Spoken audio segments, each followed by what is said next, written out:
Hey there, I'm Aki, and these are all submarine mods you can get for Subnautica right now. The one exception are mods for Legacy Subnautica. All mods in this video are for 2.0. Links to all of them are in the description. Now, when I say submarines, I more mean vehicles. Because what is this? Of course it's French. This is the Renault 5 submarine mod by McJaw. They made a bunch of these submarines, and they're all really good, but this has to be one of the best. I mean, as you know, that was one of the most common complaints with Subnautica, that there's just no cars to drive around in. I mean, come on. Next up is one of the best submarines for Subnautica in general. Though, I may be a little biased. This is the Hydra submarine, which is an early look at the submarine you'll use in Subnautica Call of the Void. If you haven't heard of it, check it out in the top right. The Hydra has its own custom voice lines and sound effects. Welcome aboard, Captain. Hydra online. A decently sized buildable area in the middle, and upper and lower decks accessible via elevators. The bottom deck is your storage room, with 6 wall-mounted lockers. And at the top are your living quarters, where you have a retractable bed and space to put most essential things, like a fabricator, a plant pot, or your favorite poster. You even have a little window so you can wake up to a Reaper staring at you in your sleep. The Hydra also has an upgrade screen in the back, which is not yet fully functional, but you can use it to recolor the sub and check its health. And then we get to piloting it. You start out in normal mode, where the submarine behaves like a Cyclops, but you can toggle advanced control mode, which enables a control scheme you might know from flight simulators, and lets you rotate the submarine. You even have a boost to go really fast for a short amount of time and an autopilot. If you want to know more about it, I made a full video on it, which you can check out in the top right. The Hydra is your gateway to a future powered by Altera. Now, most submarines here are designed to protect you from leviathans or just normal creatures. But they can't protect you online, while today's sponsor, NordVPN, can. Great transition, I know. As a VPN, NordVPN lets you change your virtual location to basically anywhere in the world. This is super useful with region-locked content like shows on Netflix. If a show isn't available in your country, just use Nord to send you to one of over 7,000 servers worldwide in 113 countries and start watching. It's really simple, but Nord does more than most VPNs. It keeps you safe online with threat protection, blocking things like trackers and malware. You can even use the NordPass password manager to keep track of all your passwords and maybe use something other than password123. If one of your older passwords got leaked online, Nord will even let you know with their dark web monitor. The best part is that Nord doesn't track your activity, like some other VPNs, and encrypts your connection. So, if you'd like to get 4 free extra months on a 2-year plan, check out nordvpn.com/AccuIT, which is the first link in the description. And if you don't like it, you can get your money back with Nord's 30-day money-back guarantee. Thank you to Nord for sponsoring the video, and let's talk about a submarine that hides you from leviathans.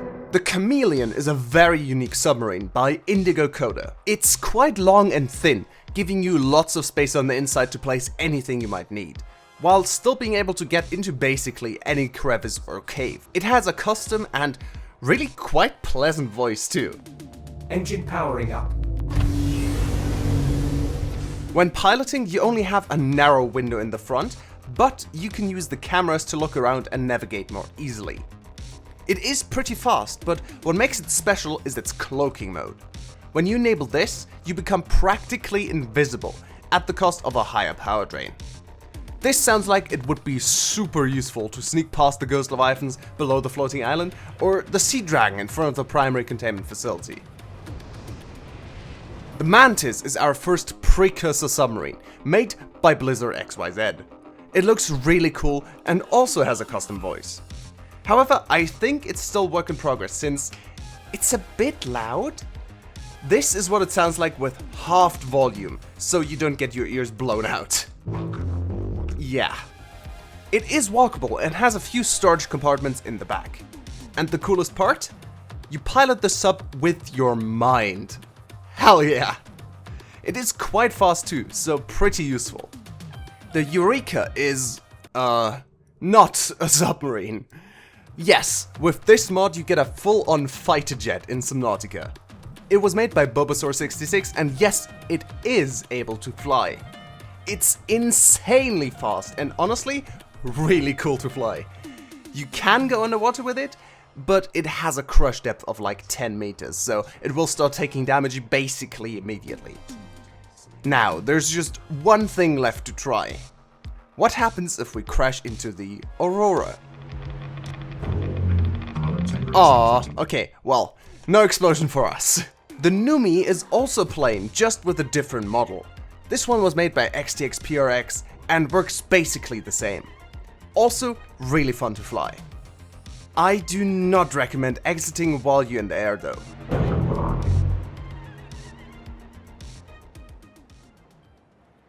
The Wraith submarine was also made by Bulbasaur66 and looks like a modified Seamoth. I really like this model, and the submarine even has its own custom voice. All systems are go for takeoff. And this little guy can also fly.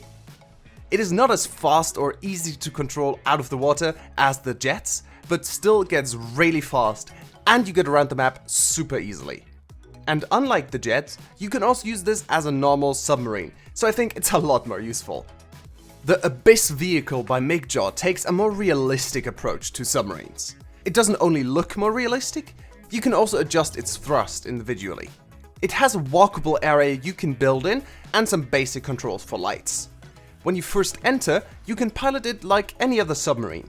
But turning these wheels on the sides, you can adjust how much power is sent to each system. By increasing the forwards thrust to 200% for example, you use more power, but it also goes twice as fast. I think that's a really cool approach to submarines. The Seabee was made by Bulbasaur again. It's an even smaller submarine than the Seamoth, but looks really cool. I really like this model. And like the Wraith and jets, it can also fly. It's harder to control than the planes, but easier than the Wraith in my opinion. And it goes really fast, even underwater. The Crush drone by MIGJAW looks like a really cute robot.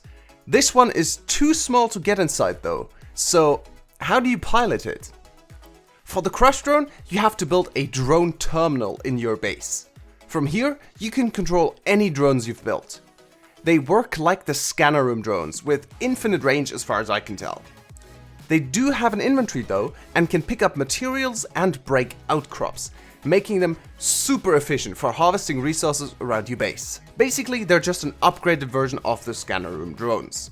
And if you use them in conjunction with the scanner room drones finding resources and these drones harvesting them, that could get super efficient. The Cricket by MIGJAW is also smaller than the Seamoth, but has a really unique gameplay mechanic.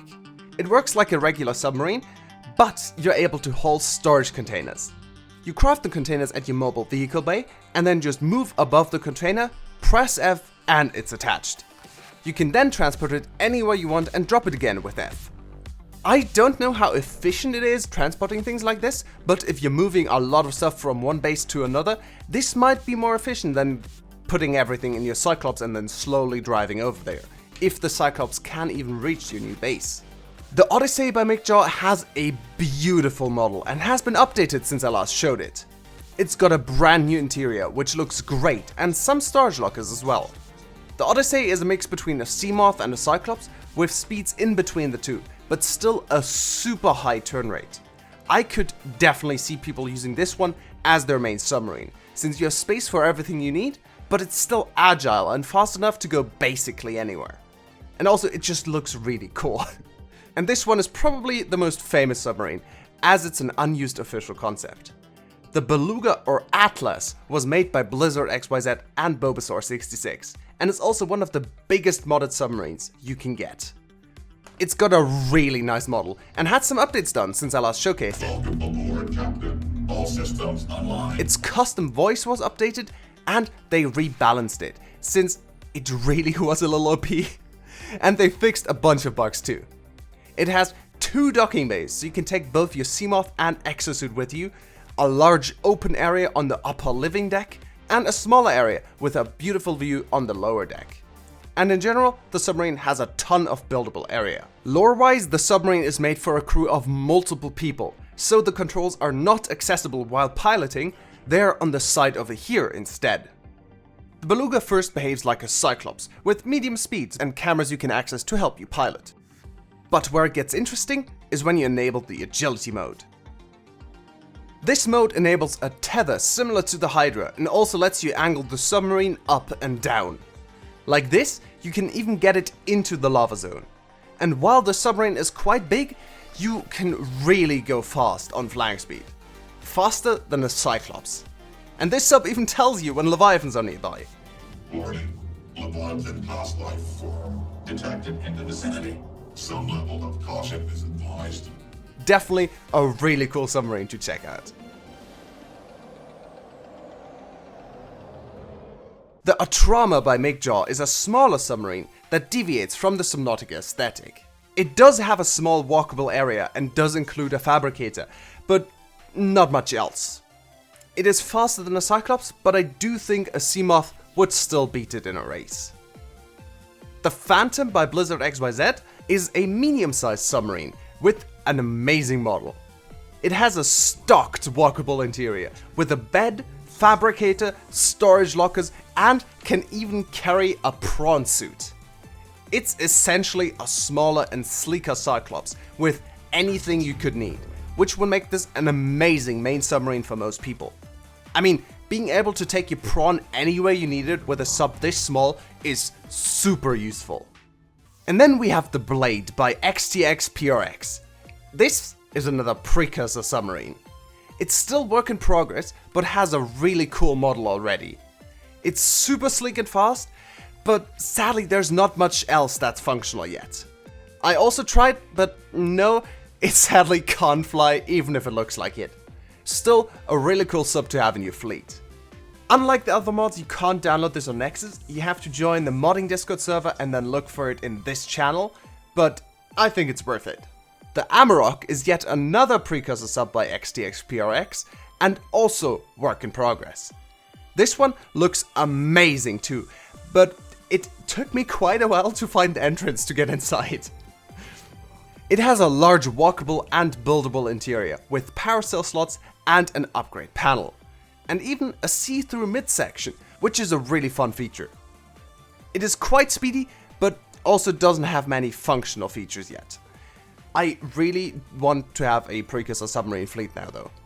And then we have the second massive sub on this list. The Seal by the Sealing team is a custom submarine that looks awesome and has gotten tons of updates since I last showed it. It has a custom voice, Welcome aboard, Captain. All systems online. automatic sliding doors, a massive walkable and buildable interior, and even a Seamoth and prawn suit dock. This one is really cool and also lets you enter and leave the sub yourself. The Seal also has custom upgrades you can build in the pre-installed upgrade fabricator. There's one thing I'm really mad about though. They deleted the secret snum under the stairs. Hashtag justice for snum. Okay, but for real, this sub is super impressive. Not only do you have a giant buildable area, you can also place 2 bio and nuclear reactors or even big aquariums in here. No other submarine on this list or that I've ever seen has this feature. In the front, it also features a built-in scanner room, complete with map table, upgrades, and camera drones. This sub has a giant glass front with a viewing deck right above the steering console. It's also surprisingly fast for its size and really fun to pilot. I can highly recommend you give this one a go. And those were all vehicles you can currently get for Subnautica 2.0. Honorable mentions go out to the prototype precursor sub, which is not available yet, but in development and looks super promising. I know people would complain if I didn't include it, and I'll definitely make a video on it when it comes out. Another honorable mention goes to the DAD submarine from Subnautica, which is only available for Legacy sadly. And lastly, the Sea Voyager. Also only available for Legacy, it's the only boat mod I've seen for Subnautica. It even had a crane for you to dock your prawn suit to.